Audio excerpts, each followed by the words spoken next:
Hello aspirants, welcome to Disha's YouTube channel. Disha के YouTube channel में आप सबका बहुत बहुत स्वागत है। In this video we are going to discuss the last 8 years of Modi government.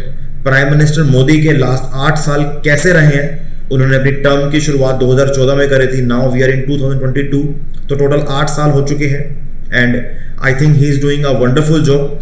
हम कुछ बातें डिस्कस करेंगे इस वीडियो के अंदर, तो आइए स्टार्ट करते हैं। So why we are discussing this topic? The answer is recently the Prime Minister Modi led government marked its 8th year in office। मतलब मोदी गवर्नमेंट ने अभी 8 साल पूरे टर्म में अपने पूरे करे हैं। In 2014 BJP government won the election and Narendra Modi became the Prime Minister of largest democracy of the world, that is India। उन्होंने एक बहुत बड़े मार्जिन से ओपोजिशन पार्टी को हरा के सेंट्रल में पार्टी फॉर्म करी थी and since 2014 they are in the show, they are running the show, they are running our country and Prime Minister Narendra Modi तब से हमारे प्राइम मिनिस्टर हैं। और अभी हम इस वीडियो में उनके लास्ट 8 साल की अचीवमेंट्स के बारे में बात करेंगे।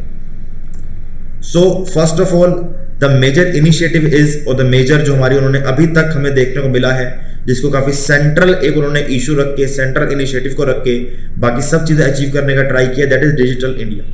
डिजिटल इंडिया के अंदर गवर्नमेंट का जो बेसिक ऑब्जेक्टिव है वो ये है कि जितनी भी सर्विसेज हैं, चाहे गवर्नमेंट सर्विसेज हो या बाकी जो भी सर्विसेज हैं इंडिया के अंदर, उसको वो डिजिटलाइज करना चाहते हैं, जिससे कि डिजिटलाइज्ड गवर्नेंस इंडिया के अंदर लेके आना चाहते हैं। वो चाहते हैं जो भी हमारी सर्विसेज गवर्नमेंट सिटीजन्स को प्रोवाइड करती है वो सब डिजिटली अवेलेबल हो। आपके हाथ में जो फोन है, आपकी सारी सर्विस वहां से आप अवेल कर सकें। जो हम अपने जेब के अंदर पहले काफी कैश लेके चलते थे, now we are using UPI, now we are using different kind of UPI applications. We are using Google Pay, we are using भीम pay, we are using Paytm, और ऐसी काफी सारी डिजिटलाइज हमारे पास टेक्नोलॉजीज हैं अभी, जिन्होंने हमारे पहले से अब लाइफ को काफी ईजी बनाया है। सो बेसिक ऑब्जेक्टिव ये है कि हमारे पूरी कंट्री में एक ऐसा डिजिटलाइज्ड ऑनलाइन इंफ्रास्ट्रक्चर क्रिएट करना, जिससे कि जो भी सारी सर्विसेज, चाहे वो गवर्नमेंट हो या पर्सनल सर्विसेज हो, एक इजीली सिस्टम के अंदर प्रोवाइड की जा सके। क्या ऑब्जेक्टिव है? ऑब्जेक्टिव है कि ब्रॉडबैंड हाईवेज हो, जितने भी हमारे एक कनेक्टिविटी है वो हर जगह, रूरल एरियाज में, अर्बन एरियाज में universal access of mobile connectivity हो, यूनिवर्सल एक्सेस ऑफ इंटरनेट हो, वाईफाई हो, पब्लिक इंटरनेट एक्सेस प्रोग्राम हो, लोगों को फ्री के अंदर कुछ ऐसे जोन्स जहां पे वाईफाई इंटरनेट फ्री में प्रोवाइड किया जा सके, जिससे वो वहां पे उनका यूज करके गवर्नमेंट सर्विस को यूज कर सके। हो सकता है कि आगे जाके ऐसा भी हमें देखने को मिले कि वाईफाई को, इंटरनेट को गवर्नमेंट 100% फ्री के अंदर प्रोवाइड करा रही है, जिससे कि बच्चे इजीली पढ़ाई कर सकें और जो हमारा एक डिजिटल डिवाइड है उसको कम किया जा सके।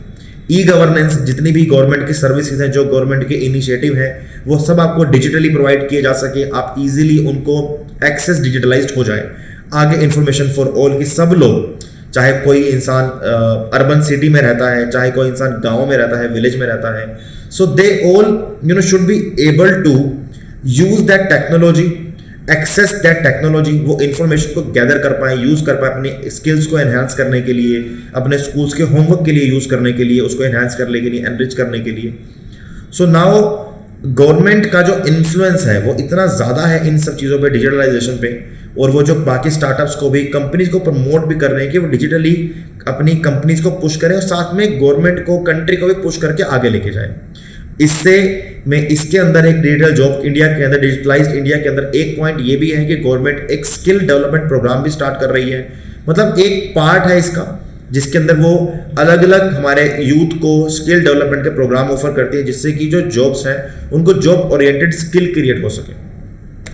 नेक्स्ट हमारा जो मेजर एक कॉन्ट्रीब्यूशन है लास्ट 8 सालों में हमारी प्रेजेंट गवर्नमेंट का, that is national education policy.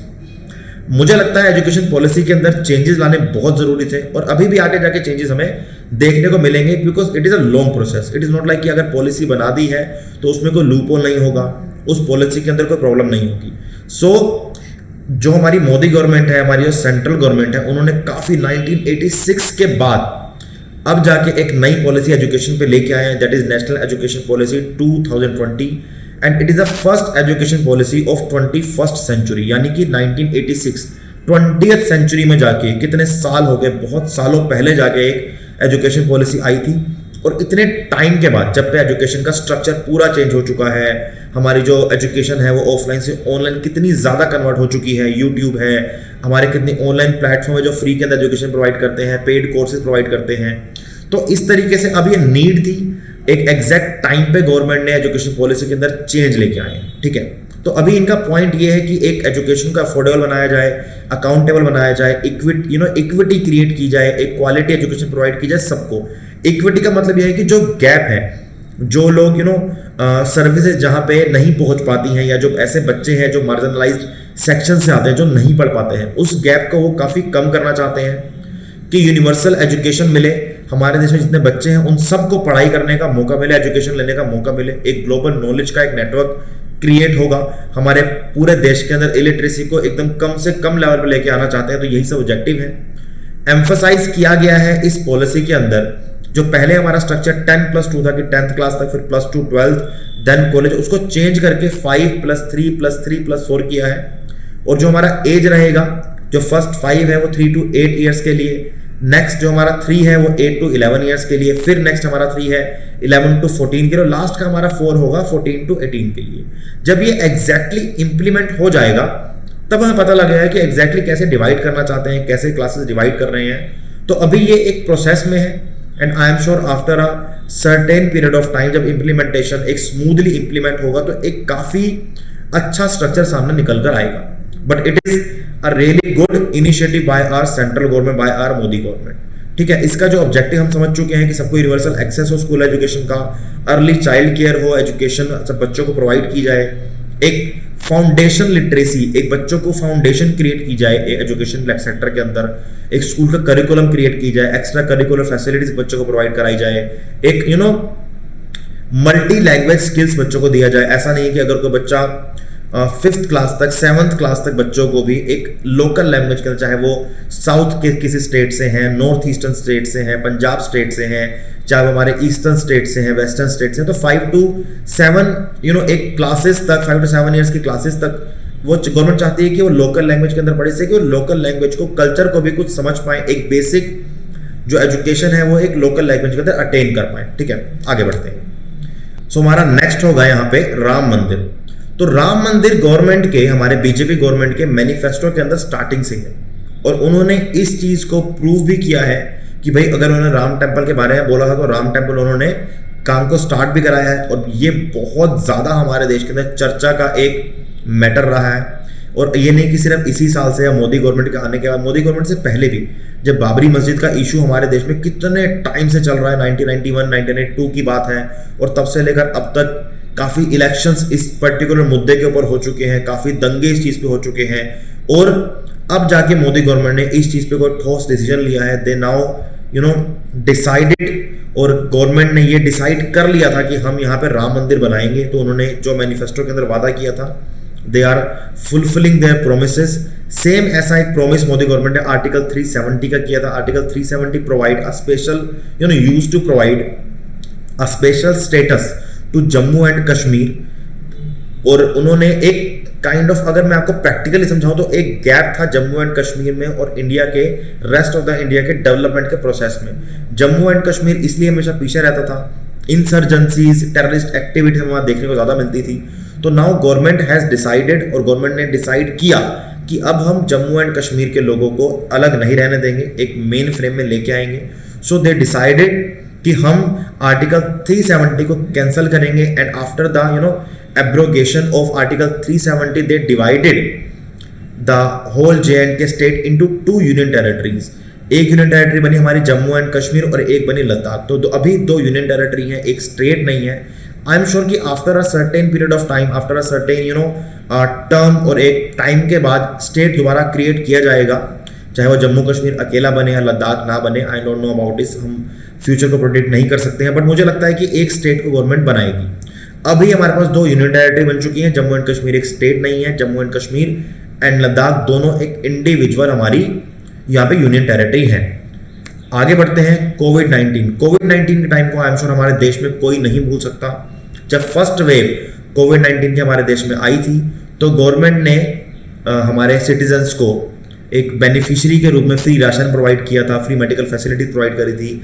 Second term के अंदर हमें देखने को मिला कि ऑक्सीजन की प्रॉब्लम हमें देखने को मिली थी, कोविड वैक्सीन की प्रॉब्लम हमें देखने को मिली थी। तो उसके बाद गवर्नमेंट ने वैक्सीन फॉर ऑल एक फ्री इनिशिएटिव स्टार्ट किया था कि जो भी वैक्सीन लगवाना चाहता है उनको फ्री मिलेगी। पेड सर्विसेज, पेड हमारी वैक्सीन प्रोवाइडेड थी, जो पेड हमारी वैक्सीन को अफोर्ड कर सकते हैं, सो देवर हु आर रेडी टू पे फॉर द पेड वैक्सीन, तो उनको प्राइवेट हॉस्पिटल्स में वैक्सीन लगवाने का मौका मिला था पेड करके। लेकिन जो एक बहुत बड़ा तबका है, जो बहुत बड़ा एक हमारा पार्ट है हमारे देश में, जो ऐसी महंगी वैक्सीन को अफोर्ड नहीं कर सकता, and for those section government had decided to provide a covid vaccine free to all. So they started this initiative vaccine for all, कि कोई भी आए, चाहे वो अमीर है, चाहे वो गरीब है, चाहे वो किसी भी तबके का है, किसी भी इनकम क्लास का है, दे कैन कम एंड वहाँ पे वैक्सीन उनको लगाई जाएगी। तो यहाँ पे मुझे लगता है कि बहुत ज़्यादा लोगों ने, अराउंड 80 करोड़ बेनिफिशरीज हैं जिन्होंने फ्री के अंदर राशन भी लिया और आगे उन्होंने वैक्सीन भी लगवाई। तो ये बहुत बड़ा एक इनिशिएटिव था। I think all over the world it was the largest and the biggest initiative कोविड-19 के टाइम पे। तो हमारी गवर्नमेंट ने काफ़ी कोशिश करी कि जो भी हमारी प्रॉब्लम हमें फेस करने को मिली थी कोविड-19 के टाइम पे, उनको मिटिगेट किया जाए, कम से कम किया जाए। But I know and we all know कि जो कोविड-19 के सेकंड स्पेशली जो वेव के अंदर हमारे पूरे देश के अंदर प्रॉब्लम हमें फेस करने को मिली थी, गवर्नमेंट के काफ़ी ज़्यादा प्रयासों के बाद, गवर्नमेंट काफ़ी ज़्यादा एक्शन इनिशिएटिव के बाद भी काफ़ी लोगों ने अपनी जान गंवाई है। तो उसके लिए हमें आगे ऐसी इमरजेंसी आए, गवर्नमेंट को और प्रिपेयर होने की ज़रूरत है, हेल्थ केयर फैसिलिटीज़ को और स्ट्रॉन्ग एंड स्मूथ होने की ज़रूरत है। इसके बाद हमारा नेक्स्ट पॉइंट है 3 फार्म लॉज। 3 फार्म लॉज, तीनों हमारे कृषि संबंधित कानून काफ़ी न्यूज़ में थे। 1 साल तक जो हमारे किसान भाइयों ने, उन्होंने पूरा एक मोर्चा किया, एक तरह से रायट हम उसको नहीं कह सकते हैं, कुछ लोग उसको रायट्स कहते हैं, रायट नहीं है, एक मोर्चा था, एक नाराज़गी थी गवर्नमेंट की तरफ कि हम आपके इन एक्शन से नाराज़ हैं और आपको, because we are living in a democracy, तो गवर्नमेंट को किसानों की बात सुन के, किसानों के एक जोश को और उनके पॉइंट्स को समझ के कि वो 1 साल से किसी एक पर्टिकुलर मैटर को लेके 3 किसान संबंधित एक लॉज को लेके सड़क के बैठे हैं, चाहे सर्दी है, गर्मी है, दे आर गिविंग देयर 100%।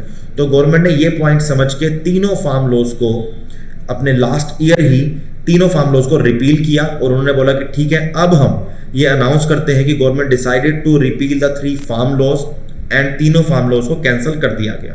तो गवर्नमेंट का पहला इनिशिएटिव ये था कि उन्होंने 3 फार्म लॉज लेके आए थे for the betterment of for APMC, for the betterment of services of agriculture sector, for the marketing of agriculture sector. That was there intention and that was their point. But because जो हमें मोर्चा देखने को मिला किसान भाइयों की तरफ से, so government has decided to repeal those 3 laws, तीनों लॉज को रिपील किया गया, कैंसिल किया गया और अभी वो तीनों लॉज खत्म कर दिए गए हैं। हम आगे लास्ट हमारा पढ़ेंगे 2 ऐसे इनिशिएटिव जो कि बहुत ज़्यादा सराहनीय है और बहुत ज़्यादा इंपॉर्टेंट है।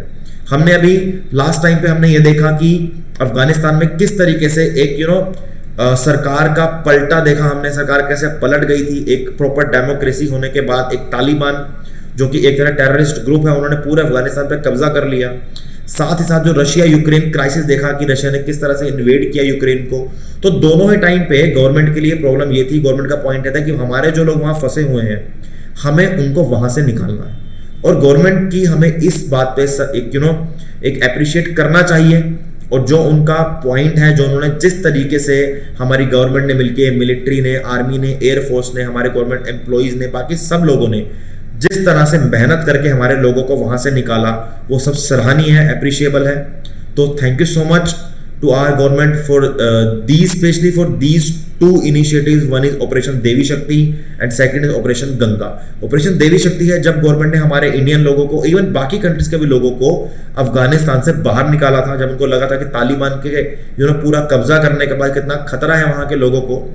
सो government has decided to launch this operation Devi Shakti, and we have evacuated thousands of people from Taliban। and same operation Ganga के अंदर भी गवर्नमेंट ने अराउंड 23,000 लोगों को, इंडियन सिटीजन के साथ साथ बाकी भी फॉरेन नेशनल्स को यूक्रेन से निकाला। और अगर आपने न्यूज़ देखी थी, पूरा फॉलो किया था, तो एक टाइम पे मोदी जी ने थोड़े टाइम के लिए वॉर को रुकवा भी दिया था कि भाई हमारे लोगों को वहां से निकलने दो, then you can start your war again, but थोड़ा टाइम स्टॉप कीजिए। तो दोनों देशों ने बात मानी थी कि भाई इनके कंट्री के लोगों की या बाकी कंट्री के लोगों की यहाँ पे कोई गलती नहीं है, इवन तो यूक्रेन के लोगों को भी कोई गलती नहीं है, तो इनको फ्लाइट लेके जाने दो।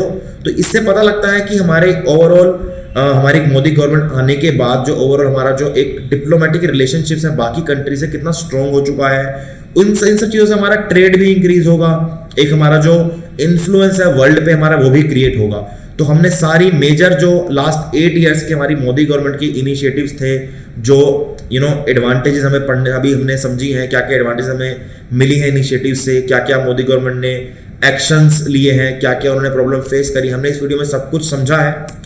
And thank you so much. मैं हूं आपकी फैकल्टी साहिल मदान। आप हमारे साथ इंस्टाग्राम, लिंक्डइन, फेसबुक, टेलीग्राम सब पे जुड़ सकते हैं to get the more information about the coming exam and to get the information like for general studies, current affairs and other informative products। तो आप हमारे साथ यहाँ पे चारों प्लेटफॉर्म पे जुड़ सकते हैं। आप हमारे YouTube चैनल को सब्सक्राइब करना ना भूलें, सब्सक्राइब करें, हमारे वीडियो को लाइक करें, शेयर करें, बेल आइकन को प्रेस करें कि जिससे हमारी नई वीडियोस का नोटिफिकेशन आपके पास हमेशा आता रहे। Thank you so much.